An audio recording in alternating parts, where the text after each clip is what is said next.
দূর থেকেই নকশার মাধ্যমে কিভাবে ল্যাংটা বশীকরণ করবেন যে কোনো নারীকে বা যে কোনো পুরুষকে। যে কোনো নারীকে এই বশীকরণের মাধ্যমে আপনি তার বিছানা গরম করতে পারবেন, সহবাস করতে পারবেন এক কথায়। আর এই নকশার মাধ্যমে আপনি দেখেন নকশাটা, এই নকশার মাধ্যমে আপনি যেকোনো পুরুষকে, সে হোক আপনার স্বামী হোক, আপনার প্রেমিক হোক, যে আপনার অবাধ্য, আপনার কথা শোনে না, আপনি যা বলেন তা শোনে না, সেক্ষেত্রে এটার মধ্যে বাধ্যগত করে দেখেন আমি একটা বোনের জন্য কাজটা করেছি। এই বোনে আমাকে এই কাজটা করতে দিছে। আমি সম্পূর্ণ রেডি করছি, শুধু প্রয়োগ বাকি। তো প্রয়োগ বাকির আগে আপনাদেরকে আমি এই কাজটা দেখাই দিতেছি, যাতে আপনারা নিজেরা করে উপকৃত হতে পারেন। অনেক তান্ত্রিকের পিছে ঘুরতে, ঘুরতে অতিষ্ঠ হয়ে গেছেন। তো কাজ হয় নাই। সেক্ষেত্রে আমি বলি, এটার মাধ্যমে সেই প্রেমিক বলেন, প্রেমিকা বলেন, যেই হোক না কেন, সে আপনার কথায় উঠবে, আপনার কথায় বসবে। এক কথায় যা বলবেন তাই শুনবে। এটা আমি চ্যালেঞ্জ দিলাম। খোদার কসম করে চ্যালেঞ্জ দিলাম। এই কাজটা এত পাওয়ারফুল কাজ। তো একদম পূর্ণাঙ্গ নিয়ম অনুযায়ী কাজ করবেন। ভিডিওটা ১ম থেকে শেষ পর্যন্ত অবশ্যই দেখবেন। যদি অধৈর্য হয়ে ভিডিও কাইটে দেন তাহলে এখনই চলে যান, দেখেন না। দেখেন আমি এখানে লিঙ্গ বানায় নিছি ২ টা।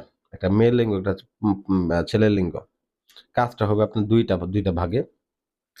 তো আপনি যদি কোন ছেলেকে বশীভূত করেন, সেক্ষেত্রে একটা ছেলের লিঙ্গ বানায় নিবেন। আর যদি কোন মেয়েকে আপনি বশীভূত করেন, সেক্ষেত্রে একটা মেয়ের লিঙ্গ আপনি বানায় নিবেন।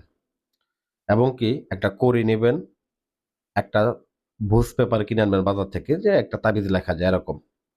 ২ টা তাবিজ লেখা যায় ওরকম। তো লেখে এনে আপনি ২ টা তাবিজও আনবেন। পাশাপাশি লাল সুতা কিনে আনবেন। এনে এই যে নকশাটা দেখতেছেন, সুন্দর করে অঙ্কন করবেন, ভুজ পেপারের উপরে অঙ্কন করবেন জাফরান কালি দ্বারা। মনে রাখবেন জাফরান কালি দ্বারা অঙ্কন করতে হবে। বাজারে গেলেই কিনতে পারবেন। ভাই এগুলো পাবো কোথায়? বাজারে গেলেই আপনারা কিনতে পাবেন। আপনারা যদি না পান, স্ক্রিনে নাম্বার যোগাযোগ করবেন এই মুহূর্তে।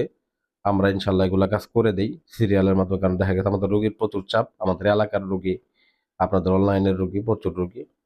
তো আপনাদের ভালোবাসা নিয়ে কাজ করে দিতেছি এবং কি আপনাদের পাশে আছি।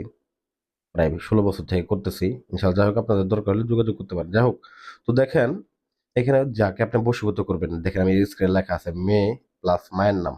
আবার এই পাশে লেখা ছেলে প্লাস বাবার নাম। তো এখানে মেয়ের ক্ষেত্রে মেয়ের নাম এবং মেয়ের মায়ের নাম জোগাড় করবেন এবং ছেলের নাম ছেলে বাবার নাম, বাবার নাম জোগাড় করে নামটা অবশ্যই লিখে দিবেন। লিখে ২ তাবিজের মধ্যে ভরবেন। ভরে ১ম তাবিজটাকে আপনি যে মেয়ের লিঙ্গ বা ছেলের লিঙ্গ বানিয়েছিলেন ওইটার ভিতরে ভরবেন। তো এটা অবশ্যই আপনারা বানাতে পারেন। ৩ টা কবর থেকে মাটি সংগ্রহ করে তারপরে বানাবেন। আর যদি বলেন যে আপনার ময়দা দিয়ে বানাবেন, বানাতে পারেন, কোনো সমস্যা নাই। তো ময়দা দিয়ে বানালে সেটাকে মন্ত্র দিয়ে আপনাকে সিদ্ধ করে নিতে হবে। আর যদি কবরের মাটি দিয়ে করেন, সেক্ষেত্রে আপনাকে মন্ত্র দিয়ে সিদ্ধ করে নিতে হবে না। তো আমি ময়দা দিয়ে করেছি, এটা আমি মন্ত্র দিয়ে সিদ্ধ করে নিচ্ছি। তো এটাকে ২ টাকে আমি কি করব, প্রথমত আমি ২ লিঙ্গের মধ্যে ঢুকায় নিব। আপনি যদি মনে করেন যে ২ টাই কাজই করেন, ছেলে-মেয়ে উভয়ের কাজই করেন, সেক্ষেত্রে ২ টাকে ২ টা লিঙ্গের মধ্যে, মানে দেখেন ছেলের লিঙ্গ, মেয়ের লিঙ্গ আমি বানাইছি, ২ টাকে ২ টার মধ্যে ঢুকায় নিব। আর যদি মনে হয় দেখেন আপনি একটা কাজ করেন, সেক্ষেত্রে আপনি একটার মধ্যে ঢুকায় নিবেন, একটা তাবিজ অঙ্কন করলেই হবে আপনার। এবং ২য় যে আরেকটা তাবিজ আপনি অঙ্কন করবেন, ওইটা অঙ্কন করে দেখেন, আমি দেখাইছি যে লাল সুতা দিয়ে সুন্দর করে পেঁচিয়ে নিছি কড়ি দিয়ে। তো ওরকমভাবে কড়ি দিয়ে লাল সুতা দিয়ে সুন্দর করে দেখেন, এই যে এরকমভাবে আপনারা পেঁচিয়ে নিয়ে কড়ির সাথে বেঁধে নিবেন।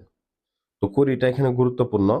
তো বেঁধে নিয়ে এই যে মাটির পাতিলের মধ্যে আপনারা লাল কাপড় দিয়ে বেঁধে এটাকে শুধু একটা কবরস্থানের ভিতরে পুঁতে দিয়ে আসবেন, যেকোনো জায়গায়।